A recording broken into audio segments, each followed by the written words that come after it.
Hello guys, അസ്സലാമു അലൈക്കും. അൽഹംദുലില്ലാ, അഗൈൻ തൗഫീഖ് ആണ് ഗൈസ്.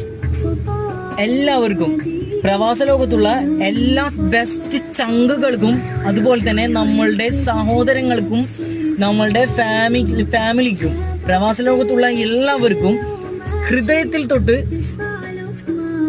ഈദ് മുബാറക് ആശംസകൾ നേർന്നുകൊള്ളുന്നു. ഓക്കെ, നമ്മളുടെ ഈദുൽ ഫിത്തറിനെ കുറിച്ചിട്ട് ഓർക്കുകയാണെങ്കിൽ, ഈദുൽ ഫിത്തർ എന്നാൽ കരുണയുടെയും ക്ഷമയുടെയും ശാന്തിയുടെയും അതുപോലെ തന്നെ സ്നേഹത്തിന്റെയും സാഹോദര്യത്തിന്റെയും എല്ലാം ഒത്തിണക്കിക്കൊണ്ടുള്ള ഒരു ദിനമായാണ് നമ്മളുടെ ഈദുൽ ഫിത്തറിനെ കണക്കാക്കപ്പെടുന്നത്. എല്ലാവരും മനസ്സിനെ നല്ല രീതിയിൽ ശാന്തിയോടെ കൂടി പീസ്ഫുൾ മൈൻഡ് ആയിട്ട് ഇരിക്കാൻ നോക്കാം. എല്ലാവർക്കും നല്ലത് ചെയ്യാൻ നോക്കാം. ഒരിക്കലും സിനിമയെ